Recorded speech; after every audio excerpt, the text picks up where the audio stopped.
Hey guys, welcome back to another video. It's your boy, Libertarian Election Predictions, back at it again with another video. Sorry guys, I haven't been uploading as much. Well, I've been busy for like the last 3 days or so, and yeah, I had family coming in and out, so, couldn't really get enough time to do a video. Anyway guys, last Sunday we hit 100 subscribers, so to be fair, I did not expect that. I think that was faster and more so than I expected. I think the Obama video did really, fuel a lot of, my subscribers, but also I got a lot of people who were saying, oh, Trump, dismissing him flat out. And to them, I can agree with you. Obama was a far better candidate, and 2012 was a far different time, politically speaking. But we shouldn't discount, the type of candidate Trump was.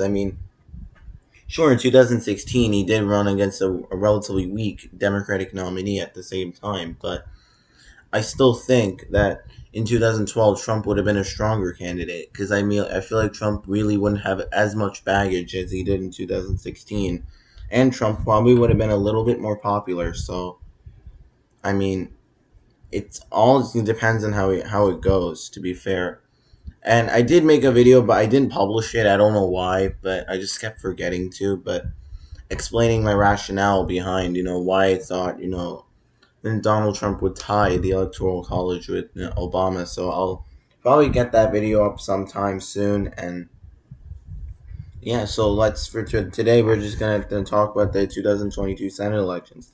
Last time I made a prediction, of course, that was June 24th. So right after it was like the day my school, around that day my school closed. So yeah, it sucks that school's starting again soon. I know in the South, schools are starting within like a couple of weeks now. So if anyone is starting school within the next couple of weeks, good luck on your first day. But for those of us who have break till September, mine personally doesn't start till September 6th.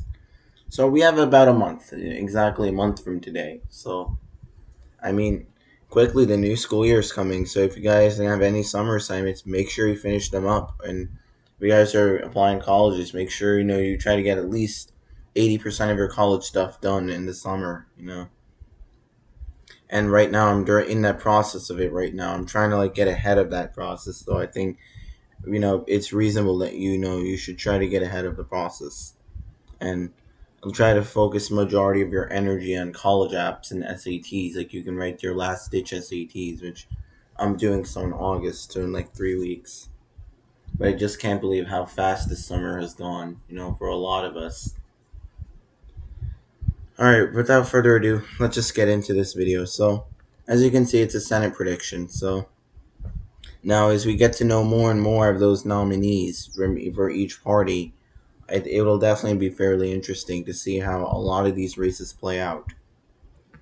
So, moving on, let's first start out with the state of Washington. I think that'll probably be a likely state.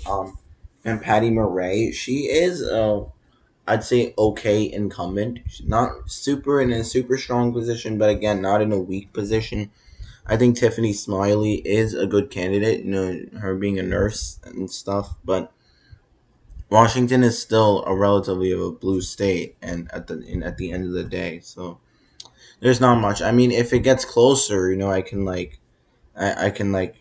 say that move the Washington to competitive, but as of right now, I do not see Washington being a competitive or at least super competitive state. I think it will be closer compared to like 2020 because since Biden is a bit more unpopular, is a much more unpopular actually than 2020, but it doesn't seem like Senate Democrats are like getting drawn dogged by him. So um, I find that fairly interesting. To be fair, I really find it interesting. According to the latest polling, Patty Murray is comfortably defeating Tiffany Smiley, but again, we all know it's August, so polls will probably end up narrowing when it comes to October. We'll talk about it more when it comes, but right now I can see I'm using my iPhone right now. Like I'm not filming this on my iPhone, but like, I'm using my iPhone as like a source to help me in characterize predictions. Moving on to the state of Oregon. Oregon is interesting because in Oregon, I do not expect much from it. There's not been much attention. I think Ron Wyden is a pretty strong incumbent, so I think he'll end up winning the seat. Plus, he's a longtime incumbent too, and he even won and by good margin, healthy margins in difficult years too for his party. Like he was first elected in 1996, so I think he was first elected in 1996, I believe. Yeah, like this 2010 was a pretty tough year, and he still ended up winning by like a solid margin. So I don't expect that to be any different this year. California, I think that'll be a safe Democratic seat. It's no surprise. California is one of the bluest states in the country, so it's absolutely no surprise that Padilla will end up winning re-election. Moving on to the state of Hawaii. Hawaii is going to be safe. I think Brian Schatz will easily hold on to his seat in the state of Hawaii.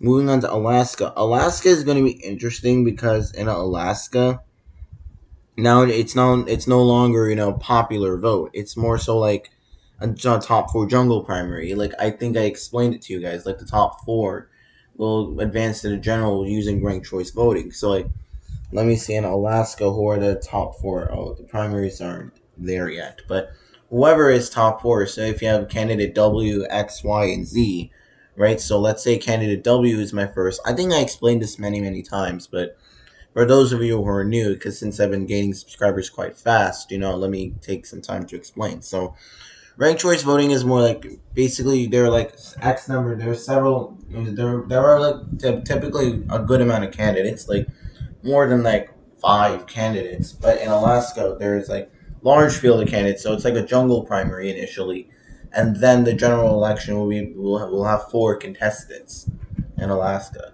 So if you're an Alaska voter, then in those four top vote getters, you get to pick them using ranked choice voting. So let's say we have candidate W, candidate X, candidate Y, and candidate Z running are in the general, right?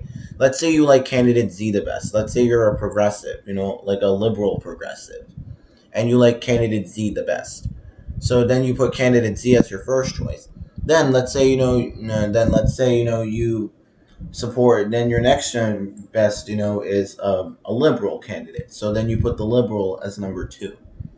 Then let's say you take the milk toast conservative. Well, because I mean nowadays a lot of conservatives, particularly old school establishment conservatives are getting you know seeing the door, to put it in another way.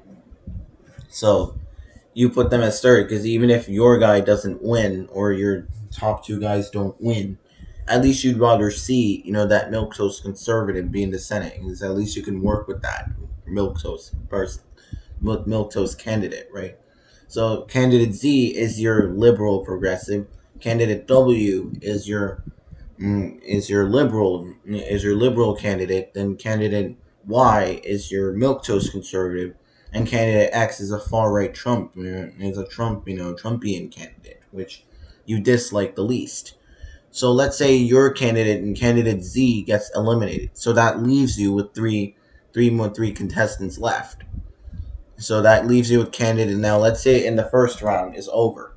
Now let's say candidate Z, the Trumpian candidate, ends up getting first, and then the milquetoast conservative ends up getting second. The liberal progressive ends up getting third, and then the liberal ends up getting fourth. So now the liberal voters, it's not their votes won't go away. Then their votes will go to their second place. So like let's say now this is the second round of the election. So now, after the liberal candidate is eliminated, his votes, second place votes, or whoever voted for them, their second place votes will be distributed. Sorry, I'm doing a little bit of a word salad because I'm not the best at explaining stuff, but this is like what I pretty much know about it. So now at the third round, a lot of those liberals voted for the liberal progressive. So even if they weren't necessarily fans of the liberal progressive, they'd rather have a liberal progressive. So now a liberal progressive now becomes the first place candidate. Then the milquetoast conservative overtakes candidate X, who is the Trumpian candidate, and candidate Y. So now that's the end of the second round. In the third round, now the candidate X is eliminated. The Trumpian candidate is eliminated. Now the Trumpian candidates' votes will, their third choice votes will be transferred. And let's say at the end of the day, the liberal progressive ends up getting most of those third place votes because a lot of those Trumpian conservatives were disgruntled with the establishment conservative, and they thought, okay, at least the liberal progressive would fight for them. At the end of the day, the liberal progressive gets a clear majority, and in order to win the election outright, you need a 50% or more. But in most cases, with four candidates on the ballot, I do not really see that happening. At least in the first round, maybe second round, I could see that happening. But typically, I think 3 or 4 rounds, is necessary for a candidate to break 50. So, like, let's say the liberal progressive ends up getting 60% of the vote and in the end, and then the moderate and establishment Republican gets 40, and the moderate is the incumbent. And by virtue, you elected a new senator.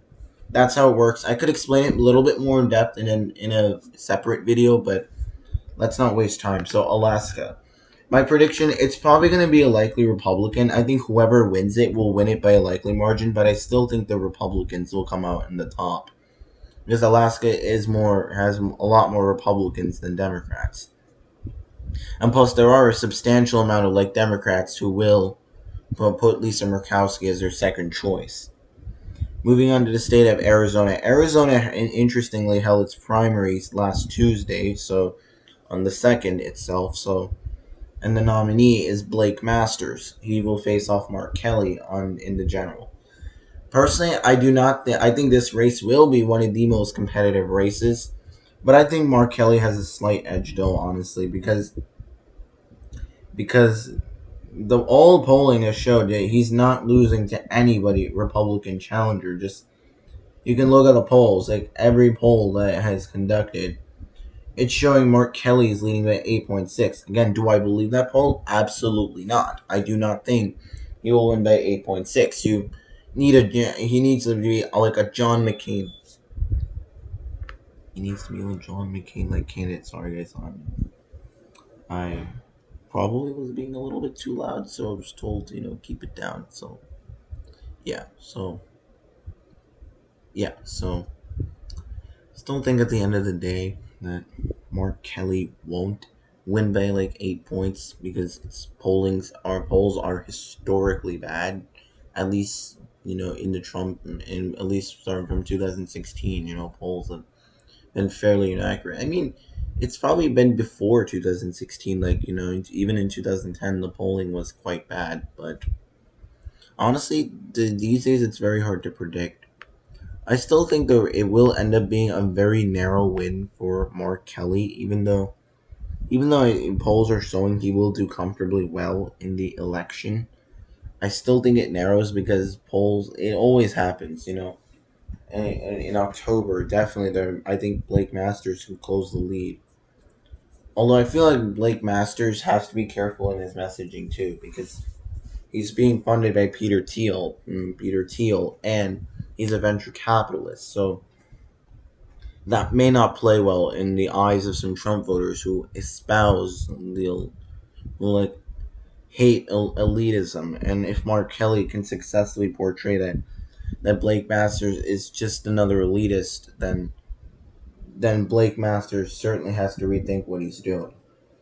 So moving on to the state of Nevada. Nevada is interesting because Catherine Cortez Masto, she's in a pretty vulnerable position, by the way, and I think Adam Laxalt is a solid candidate. Right now, like 538, and the Decision Desk headquarters does report it as a lean Democratic race, and Cortez does hold a very narrow 1.5 aggregate lead over Adam Laxalt, but really, some of the polls that Catherine Cortez Masto is leading in are just Democratic internal polls. But there is one Democratic non-internal that shows her leading by 3 points. And I'd say Adam Laxalt has swapped leads here and there, so I think it can go either way. But given how like Nevada typically is a state that is affected a lot by inflation, I think that could be a winning issue for Adam Laxalt. So I think Unfortunately, Catherine Cortez Masto will lose her re-election, at least according to right now. If things change, like if economy gets better, highly unlikely that it does, but at least there's signs of it coming on track. That could be a good thing, but I still think it's a little bit too late to save a lot of the Democrats. Utah is interesting because like Evan McMullin, who is an independent endorsed by the Democratic Party, is like serving as like the de jure Democrat. And if we look at the polling, it says to be solid R, but it looks to be very close. Like Evan McMullin is actually not trailing by that much. I still think, at the end of the day, Mike Lee will still end up winning it by a likely margin. But Idaho will be safe for the GOP. North Dakota, South Dakota, Kansas will be safe. Jerry Moran is really popular there. I have no idea why he's liked. And then both of Oklahoma seats for whoever is the special nominee, like either it is Markwayne Mullin or T.W. Shannon, they're still going to win their elections to the Senate. I think if T.W. Shannon wins, he'll probably Oklahoma's first black senator, African American U.S. senator. So, yeah, I think that'd be a historic first for the GOP here, like in Oklahoma at least. Well, no, it's not their historic because Tim Scott is the first African American Republican elected. So I think T.W. Shannon will definitely be another one, another addition. But it looks like Markwayne Mullin is expected to win comfortably. Moving on to Colorado, because it's interesting, because Joe O'Dea, who is a pretty moderate Republican, has said, he'll oppose Trump in 2024. And that is pretty interesting to see someone like that. But to be fair, I think he's, that's the right move for him politically, because politically in a state like Iowa, if you say you're a Republican and you say you'll oppose Trump, then that's like a losing recipe. But I think in Colorado that might actually gain him some support amongst disgruntled independents who did not like Trump, but are dissatisfied with the Biden presidency. So I think O'Dea could make it a very close race. And as much as a lot of Trump conservatives would be upset about his statements, you got to understand this is Colorado. You're not talking about Arkansas, where at least you could be disgruntled if you're a GOP candidate, you're a GOP guy says he's not supporting Trump. But in Colorado, you can't really complain because Colorado is heavy is a heavily liberal state. Well, like not heavily liberal in the sense it's going 30 points, but still a pretty big liberal state. So, but I still think Ron Michael Bennett will still end up winning it by a lean margin, just because he has some favorability and he's won tough elections too. 2010 was certainly a very bad year for the Democrats, but he still won his Senate seat. So I still think he's favored to win in his reelection through a third term. I think Iowa end up being safe, but I think this will be the closest election for Chuck Grassley since 1980, when I think he was first elected. But I think a lot of his poor polling could be attributed to like his age and while he's doing cognitively, he's better than Biden. But I think a lot of Iowans did not want him to run to begin with. But he's still such a very popular senator in Iowa. Missouri, it's gonna be safe. Like I was hoping for Lucas Kunz to win, not because like he's any beatable. Like I think Lucas Kunz is a very strong candidate. Like when you got a populist Democrat running, that is somebody that Democrats would vote for. But now you got an elitist there, so I think it's an easy win for Eric Schmidt. And when Trump sent out an endorsement of Eric, it obviously is pretty chaotic. Well, Arkansas and Louisiana, they'll be safe for the GOP. Alabama, Kentucky, Indiana, yeah, those are all safe for the GOP. We don't need to really have a discussion about that. South Carolina is safe for the GOP. No discussion about that.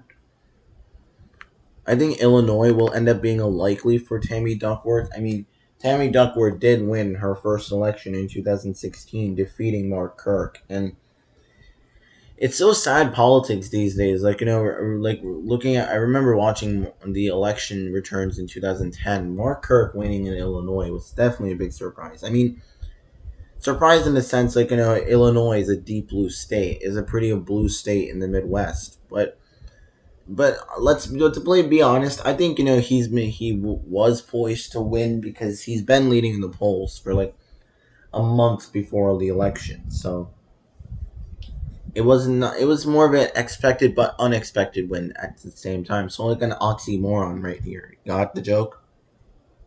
Yeah.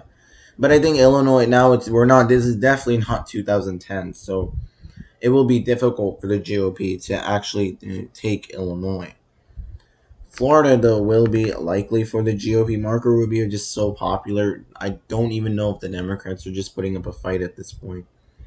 Moving on to Georgia. So Georgia is interesting because you got Herschel Walker and Raphael Warnock. And to be honest, I mean, this is a race that could go either way, but I think I'm favoring Warnock on this one very narrowly because well, Herschel Walker, of course, he may not be the strongest, and right now he's definitely having some issues in his campaign.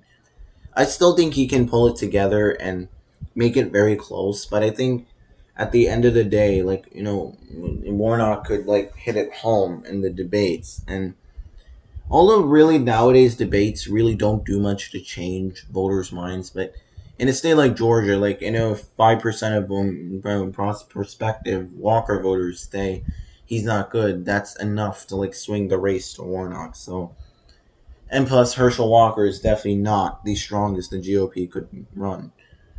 I think like Brian Kemp running for Senate would have been pretty interesting because of course he'd probably be hated, but probably the most electable though. North Carolina, though, that is some good news for the GOP, as it's probably going to be likely for the GOP. While polls might seem to narrow a little bit for Cherry Beasley, I still think Ted Budd will end up winning it by a solid margin. Like, at least in a sense, for a state like North Carolina. Like, I think 5 or 6 is what I'm expecting him to take the seat by. Although we don't know, maybe in 2028, maybe Democrats could try taking him out. Like if he's unpopular, then he could try. But to be fair, Republicans, voters in North Carolina tend to like their GOP incumbents. Like, even though Richard Burr was down in some polls in September in this time in 2016, he still ended up pulling it together and winning it by 6 points. Maryland will be safe, though, no matter what. New York, Connecticut, Vermont, we don't need to discuss about that. So right now it's an even 48-48 right now. So moving on to the state of Ohio. Ohio is interesting because we all expected it to be a blowout for JD Vance, right? Even I am too. And don't worry, guys, I'm bracing myself for that. But it looks right now JD Vance is not running a great campaign. Yeah, the polls that Tim Ryan is in are just internal polls when you can't really and just unreliable pollsters, which showing really means that either it's tied or JD Vance is slightly leading in this race. But I feel like JD Vance is running a bit of a a subpar campaign for like GOP standards, and Tim Ryan, he's like publishing an ad every single day. So I think Tim Ryan is definitely putting up a strong fight for the state. But given Biden's approval rating and how JD Vance can attack him and connect him to Biden, I think it'll still be a lean Republican race for JD Vance. Although if polls continue to show Ryan gaining momentum and leading, then JD Vance is in a big, big trouble. But moving on to Wisconsin. Wisconsin is fairly interesting because Democrats are obviously targeting that because at least cinema, they want to kind of make cinema irrelevant. And to be fair, cinema is sometimes a bit of a thorn. Sometimes for good, but a lot of times for bad. So, you know, um, so of course, I think the state Democrats have definitely coalesced around Mandela Barnes, and I think Mandela Barnes is a fairly good candidate. Yeah, he's probably had that gaffe where he said, we should not celebrate the founding of this country. It was racist, and I personally disagree with him. Of course, while there were systemic problems, it's not like they create. It's not like the founders created those systemic problems. Although it's true that they were rich and wealthy, but to say that against their founders, I think is just absolutely disrespectful. Whether they were elitists or poor landowner or poor farmers, regardless of whoever founded our country, you still have to respect those people, right? If you just, and I think that's easy attempt, easy, easy attack lines for Ron Johnson. But I think Mandela Barnes, he launched that ad for milk, where I think that's definitely a pretty good ad because at least it shows how relatable he is with normal people. And, emphasizing his background as he was, a working class child, I think that could really help. Plus, he's a young progressive too, and wasn't so that could really motivate some younger voters who are tired of the establishment. But I still think, given the political circumstances, I still think Ron Johnson will narrowly win re-election, even though he will definitely not win it by what he won in 2016 or 2010, as he has a lot more baggage now. But anything could change, like if Mandela Barnes consistently holds a lead over him, and then and if it's more and more so accurate, then I think Barnes could win. But it's not saying that Ron Johnson. I think Ron Johnson or Mandela Barnes stand a good chance at winning their elections. Ron Johnson could win another term as U.S. senator, or Mandela Barnes could become Wisconsin's next U.S. senator. It could be either way. But moving on to Pennsylvania, I rate that as lean Democratic. I mean, as much as as much as Dr. Oz, he's definitely not running a great campaign. Even state Republicans are very concerned about him, and that is obviously a sign that your campaign is in turmoil. And with Fetterman constantly grilling him on social media, and doing some in-person events where he talks about his policy substance, I think Oz is in deep trouble in the state, and I do not see Fetterman losing any momentum, considering how he's actually a candidate that Democrats wanted. So I think he could motivate a lot of Democratic voters who would have not normally came out if it was Connor Lamb. And now moving on to the state of New Hampshire, I think New Hampshire will probably stay Democrat. I mean, the GOP could end up winning the seat, could very well end up winning, but right now the primary is sort of a mess, and no nominee has been coalesced around. So for right now, I'm just rating it as lean Democrat. Although if the GOP nominee ends up being pretty strong, then I can change it anytime.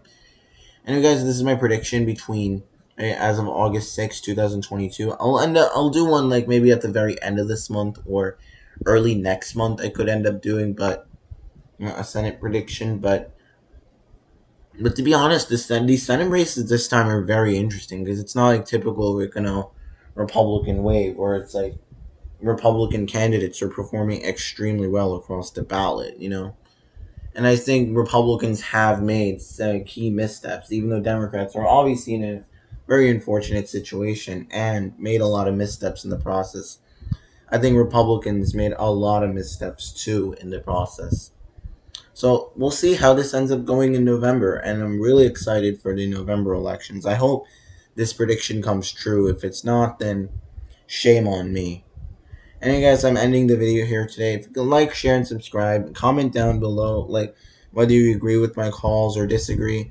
I know some of you guys will say, "Oh, Oz, he can recover and possibly end up winning." Yeah, that is in the realm, but it's typically hard for like a candidate like Fetterman to like lose momentum. I mean, unless he makes some gaps along the campaign trail or mistakes or costly missteps, that could end up changing the direction. And but the economy could also play a factor here, like how Fetterman is like saying, "Oh, if we make things here, that's how we can reduce the supply chain issue," and he's quite correct on that.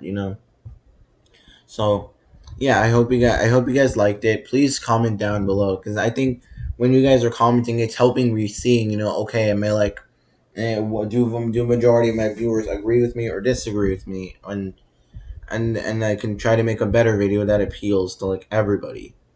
So I hope you guys liked it, and let's continue. Let's continue those subscribers. And we're gaining them. We're gaining them at a good rate, and I hope we can continue to grow our channel beyond this year into next year. And guys, I will see you guys all in the next video. Hopefully, maybe I could do a video tomorrow. I'm not sure, but next week might be a little bit contingent because I have some like family obligations and because my mom's youngest sister just moved here to New Jersey and I'm trying to get set, so I'm ending the video here.